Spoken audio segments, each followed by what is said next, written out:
अब हम लोग क्वेश्चन नंबर 4 की तरफ बढ़ेंगे।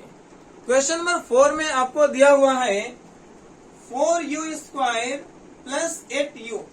इस क्वेश्चन में देखेंगे तो 3 टर्म्स दिया नहीं है, जैसा कि बाकी क्वेश्चंस में हम लोग फर्स्ट टर्म, मिडिल टर्म और लास्ट टर्म पढ़ रहे थे। इसमें सिर्फ 2 ही टर्म दिया हुआ है, फर्स्ट वाला टर्म, मिडिल वाला टर्म और लास्ट टर्म नहीं दिया है। तो इसको जो है अलग तरीके से सॉल्व करना है। इसमें आपको जो है फर्स्ट वाले को लास्ट वाले से मल्टीप्लाई करना है, मिडिल वाले को स्प्लिट करना है, ऐसा कुछ नहीं करेंगे, इसको डायरेक्टली सॉल्व करेंगे। तो डायरेक्टली कैसे सॉल्व करना है, आइए शुरू करते हैं। आपका क्वेश्चन जो दिया हुआ है 4u² plus 8u is equal to 0 है, ठीक है। तो अब क्या करें, यहां से 4u² और 8u में क्या कॉमन हो सकता है।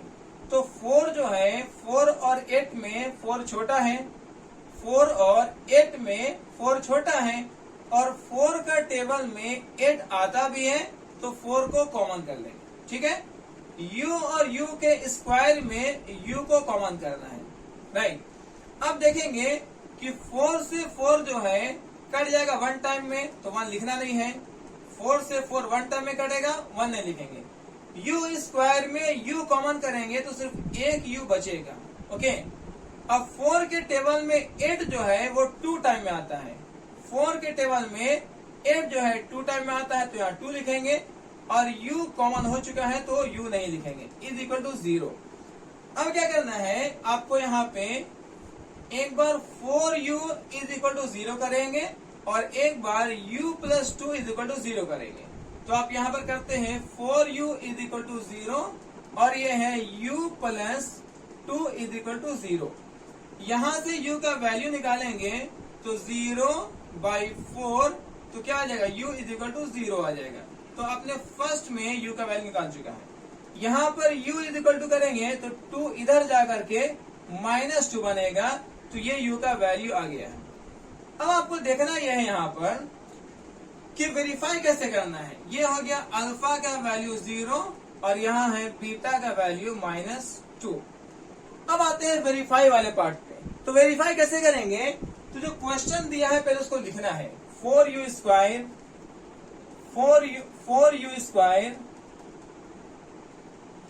प्लस 8u,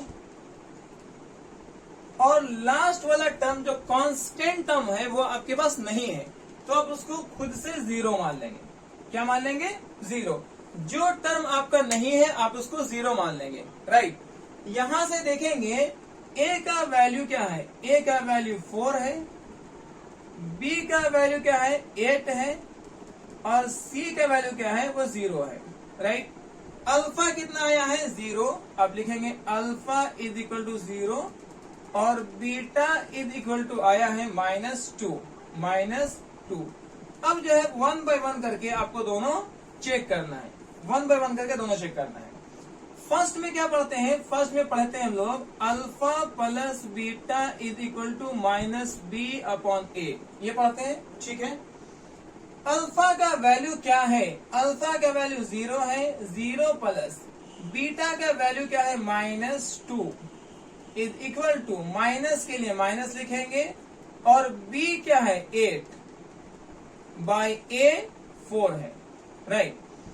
जब अब इसको सॉल्व करेंगे तो क्या होगा, 2 में 0 में 2 माइनस करेंगे तो -2 आ जाएगा, प्लस माइनस माइनस है, प्लस माइनस माइनस है, तो 0 में 2 माइनस करेंगे -2 आएगा, और 4 का टेबल में 8 जो है 2 टाइम में कटेगा, माइनस का माइनस। इस तरीके से आपने फर्स्ट वाले पार्ट को वेरीफाई कर लिया। अब सेकेंड वेरिफिकेशन क्या होता है, alpha into beta is equal to c/a होता है, राइट। अल्फा का वैल्यू 0 है तो लिखेंगे 0 इंटू बीटा का वैल्यू -2 है, तो यहाँ लिखेंगे -2। c जो है आपका 0 है, और बाई a जो है 4 है। आप जानते हैं किसी भी नंबर को 0 से मल्टीप्लाई करेंगे 0 आएगा, और किसी भी नंबर से 0 को डिवाइड करेंगे तो भी 0 आएगा। इस तरीके से आप सेकेंड वाले टर्म को भी वेरीफाई कर चुके हैं। तो हम लोगों ने क्वेश्चन नंबर जो है आप 4 को कंप्लीट किया है। अब आते हैं अपने क्वेश्चन नंबर 5 में, और यहाँ भी सेम है। यहाँ भी आपको 2 ही टर्म दिए गए हैं, तो इसको भी स्प्लिट करने की जरूरत नहीं है, डायरेक्टली सॉल्व करेंगे। कैसे सॉल्व करना है, तो आपका क्वेश्चन में दिया हुआ है T square minus 15 is equal to 0 कर लेंगे, राइट। अब यहां से क्या करेंगे, अब टी स्क्वायर को जब इक्वल करते हैं तो माइनस 15 इक्वल के दूसरी साइड जाकर के प्लस 15 बन जाएगा, ओके। और जब t का स्क्वायर कैंसिल करेंगे आप, तो ये रूट में बनेगा अंडर रूट 15, और आप जानते हैं कि रूट जो है प्लस माइनस में आता है, तो एक जो है प्लस में आएगा और एक माइनस में आएगा, ओके। तो अल्फा को मान लिया हम प्लस रूट 15 ले रहे हैं, और बीटा को जो है माइनस रूट 15 ले रहे हैं। अल्फा को प्लस ले रहे हैं और बीटा को माइनस ले रहे हैं। अब यहां से आपको वेरीफाई वाला काम करना बाकी है, ओके। तो सबसे पहले जो स्टैंडर्ड फॉर्म है उसको देखिए। स्टैंडर्ड फॉर्म था ax square plus bx plus c, जिसमें स्क्वायर वाला का जो कोएफिशिएंट है उसको a कहेंगे, स्क्वायर वाला कोएफिशिएंट को a कहेंगे, x वाले टर्म को b कहते हैं और कांस्टेंट टर्म को c कहते हैं। देखते हैं यहाँ पर कौन सा टर्म नहीं है, स्क्वायर वाला टर्म है, ठीक है, कांस्टेंट वाला टर्म है, लेकिन x वाला टर्म नहीं है। तो अब इसको कैसे लिखेंगे, अब इसको लिख सकते हैं टी स्क्वायर प्लस ये bx को 0x बना देंगे, 0t, और लास्ट में है c का माइनस 15, c का माइनस 15, ओके। अब यहां से a, b और c का वैल्यू निकालना है। a इज इक्वल टू क्या होगा, b इज इक्वल टू क्या होगा, और c इज इक्वल टू क्या होगा। देखिए, जो स्क्वायर का कोएफिशिएंट होता है उसको a का वैल्यू कहते हैं, जो t है, जो x का कोएफिशिएंट होता है उसको 0, उसको b कहेंगे, और कांस्टेंट टर्म को c कहेंगे, राइट। इस तरीके से आप a, b और c निकाल सकते हैं। सिंपल समझ सकते हैं कि जो भी टर्म इसमें नहीं है, मिडिल टर्म नहीं है, यहाँ पर स्क्वायर वाला टर्म है, कांस्टेंट वाला टर्म है, मिडिल टर्म नहीं है, तो मिडिल टर्म को 0 मान लेंगे, राइट। अल्फा का वैल्यू क्या आया है, अल्फा का वैल्यू आया है आपको प्लस रूट 15, और बीटा का वैल्यू आया है माइनस रूट 15। अब यहां से आपको वेरीफाई करना है, ठीक है। 2 पार्ट है वेरिफिकेशन के। फर्स्ट में है alpha plus beta is equal to minus b upon a, और सेकेंड पार्ट है alpha into beta is equal to c by a, ठीक। अल्फा का वैल्यू है आपके पास कितना, अल्फा है प्लस रूट 15, अल्फा है प्लस रूट 15, और प्लस में बीटा है minus root 15 is equal to minus B कितना है, तो बी आपका मिडिल टर्म है जो 0 है, और ए जो है आपका 1 है।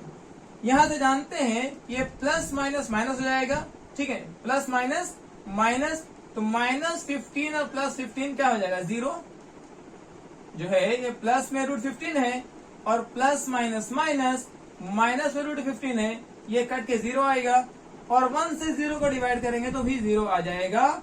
इस तरीके से आपने फर्स्ट वाले पार्ट को वेरीफाई कर लिया है। अब आते हैं सेकंड वाले part, alpha into beta is equal to c by a. जो अल्फा का वैल्यू है आपके पास वो है प्लस रूट 15। इसी तरीके से बीटा का जो वैल्यू है वो है माइनस रूट 15। सी का वैल्यू है माइनस 15, और ए जो है आपका वो है 1।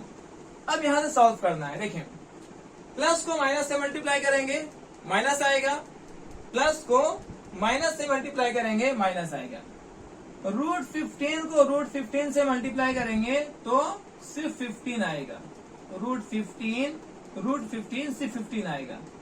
1 से माइनस 15 को डिवाइड करेंगे तो भी माइनस 15 ही आएगा। इस तरीके से आपका सेकेंड पार्ट भी वेरीफाई हो चुका है। अब हम लोग इस क्वेश्चन के लास्ट वाले पार्ट, क्वेश्चन नंबर 6 को पढ़ेंगे। आप इसको स्क्रीनशॉट कर लीजिए। अब हम लोग क्वेश्चन नंबर 1 के 6 वाले क्वेश्चन, अपने लास्ट क्वेश्चन को पढ़ेंगे।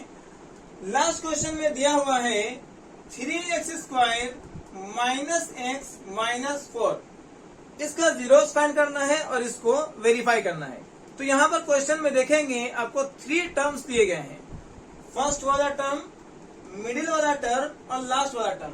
तो इस तरह के अगर क्वेश्चन में तीनों टर्म दिए हो तो आपको मिडिल वाले टर्म को स्प्लिट करके सॉल्व करना है, जैसा कि आपको क्वेश्चन नंबर 1 और 2 में बताया गया था। तो सबसे पहले क्या करना है, आपको जो क्वेश्चन दिया गया है आप उस क्वेश्चन को एक बार लिखें, ठीक है। यहाँ पर बताया गया था कि इसके फर्स्ट वाले टर्म को लास्ट वाले टर्म से मल्टीप्लाई करना है, फर्स्ट वाले टर्म को लास्ट वाले टर्म से मल्टीप्लाई करना है। तो फर्स्ट वाला जो टर्म है वो है 3x स्क्वायर और लास्ट का जो टर्म है वो है -4। जब इन दोनों को मल्टीप्लाई करेंगे तो -3 का टेबल 4 टाइम 3 4 12 x स्क्वायर आया है। मतलब आपको मल्टीप्लाई करके -12x स्क्वायर लाना है, ठीक है। और आपको स्प्लिट करना है -x को, मिडिल वाले टर्म -x को स्प्लिट करना है, -x। तो देखें आपको बताया गया था कि अगर या तो फर्स्ट में या लास्ट में कोई एक टर्म, या तो फर्स्ट वाला टर्म या लास्ट वाला टर्म कोई एक माइनस में होगा तो आपको प्लस माइनस में उसको स्प्लिट करना है, प्लस माइनस में।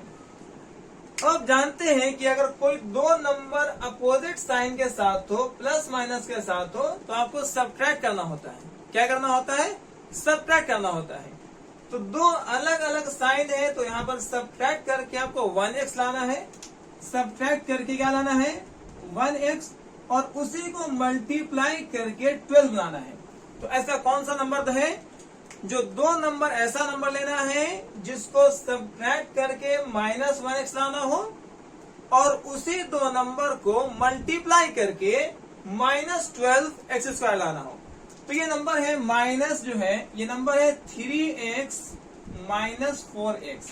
देखिए जब 3x में 4x को माइनस करते, जब 3x में 4x को माइनस करते हैं तो आपका -1x आ जाता है, ठीक है। और इसी 3x को -4x से मल्टीप्लाई कर देंगे तो -12x स्क्वायर आ जाएगा, ठीक है। लेकिन अगर मान लें कि आपको डायरेक्टली तोड़ना नहीं आ रहा है तो क्या करना है? आपको बताया गया था कि इस 12 को फैक्टराइज करना है, ठीक है। तो इसको लिख सकते हैं 1 × 12, 2 × 6, 3 × 4। अब यहाँ पर देखेंगे ध्यान से, हमको दो नंबर ऐसा लेना है जिसको सब्ट्रैक्ट करके 1 आता हो। ऐसा दो नंबर लेना है जिसको सब्ट्रैक्ट करके 1 आता हो। तो अगर 1 में 12 को सब्ट्रैक्ट करेंगे तो 1 तो नहीं आएगा, तो फर्स्ट वाला तो ऑप्शन सही नहीं है। सेकेंड वाले ऑप्शन में देखेंगे, जब 2 में से 6 को माइनस करते, 2 - 6 करेंगे तो भी -1 नहीं आएगा। इसका मतलब ये भी सही नहीं है। अब आते थर्ड वाले में, जब 3 में से 4 माइनस करते, 3 - 4 तो -1 आता है, और इसी 3 × 4 को मल्टीप्लाई करेंगे तो 12 भी आता है। इसका मतलब जो है 3 और 4 आपको दो नंबर लेने हैं, ओके।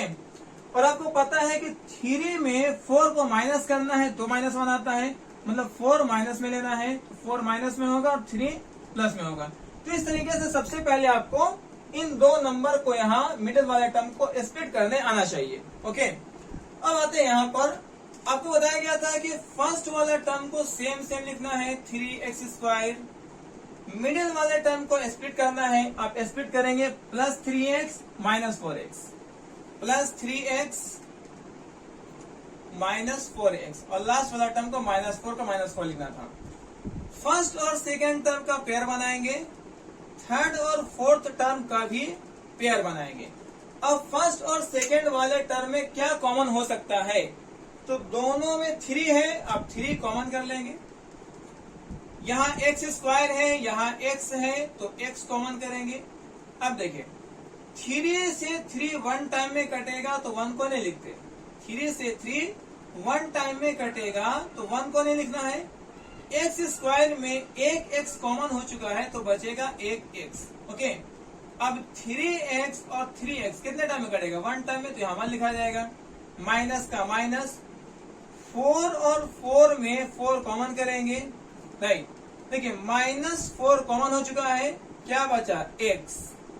बताया गया था कि माइनस जो है अगर ब्रैकेट से पहले माइनस कॉमन हो जाए तो ये जो माइनस है ये प्लस बन जाता है। 4 का टेबल में 4 1 टाइम में आता है। क्या आंसर सही चल रहा है? तो चेक कर लें, x + 1 सही आ रहा है। तो आप लिखेंगे x + 1 और अब क्या बचा? 3x - 4 = 0। अब जो है आपको क्या करना है, एक बार x + 1 को 0 बनाएंगे, x + 1 = 0 करेंगे और एक बार यहाँ पर 3x - 4 को 0 बनाएंगे, ठीक है। तो यहाँ से जब x का वैल्यू आप लिखेंगे तो ये +1 इधर जा करके बन जाएगा -1 और ये बन जाएगा अल्फा का मान, मतलब अल्फा आ गया है -1।